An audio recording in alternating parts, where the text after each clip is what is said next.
KCLനെ ഞെട്ടിച്ച കോഴ വാഗ്ദാനത്തിൽ ശ്രീശാന്തും നാണക്കേടിൽ. വൈഡെറിഞ്ഞാൽ ലക്ഷങ്ങൾ കൊയ്യാം.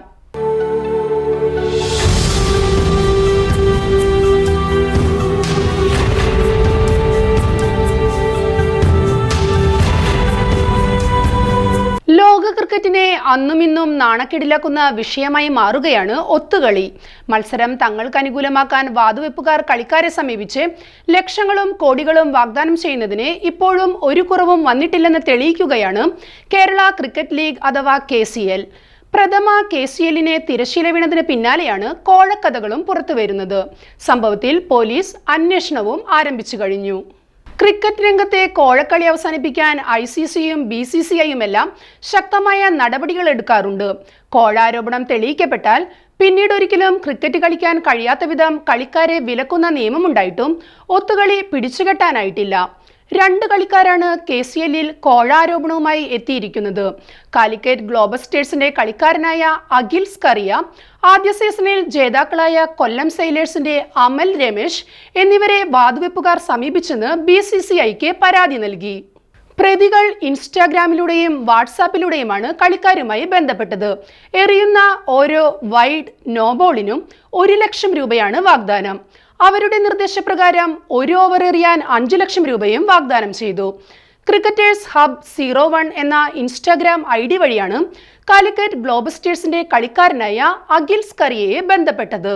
സ്പോൺസർഷിപ്പ് ഡീലിന് താല്പര്യമുണ്ടെന്ന് അഖിലിനെ അറിയിച്ചാണ് സന്ദേശങ്ങളുടെ തുടക്കം. നിങ്ങൾക്ക് ചില നല്ല സ്പോൺസർഷിപ്പ് ഡീലുകൾ നൽകാൻ ആഗ്രഹിക്കുന്നു, താല്പര്യമുണ്ടോ എന്ന് അഖിലിനോട് ചോദിച്ചു.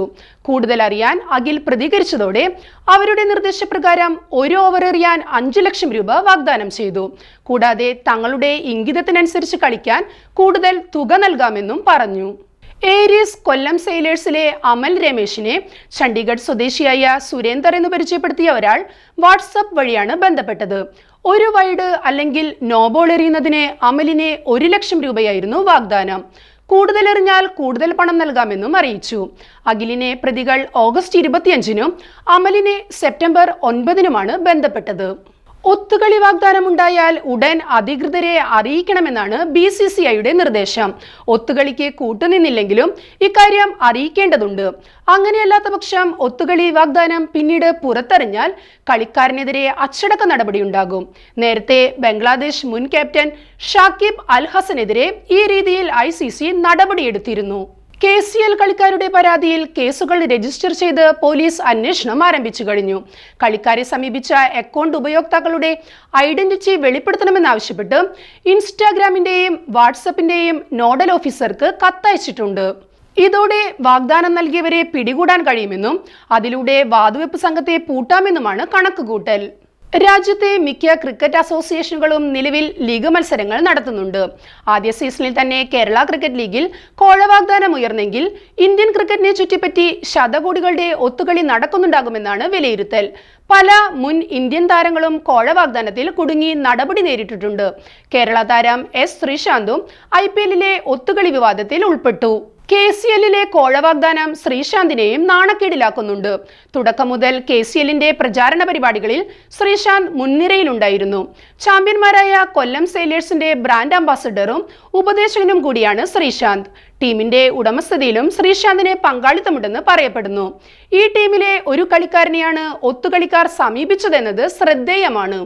ലോകമെങ്ങും വിവിധ പേരുകളിൽ ഒട്ടേറെ ക്രിക്കറ്റ് ലീഗുകൾ ഇന്ന് നടന്നു വരുന്നുണ്ട്. T20 കൂടാതെ T10 ലീഗുകളും സജീവമാണ്. ഇവിടങ്ങളിലെല്ലാം വാതുവെപ്പുകാരുടെ സാന്നിധ്യവുമുണ്ട്.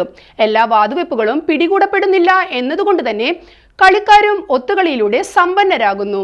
വാതുവെപ്പുകാരും കളിക്കാരും ചേർന്ന് കളികൾ ഫിക്സ് ചെയ്യുമ്പോൾ വിഡ്ഢികളാകുന്നത് ക്രിക്കറ്റ് ആരാധകരാണ്.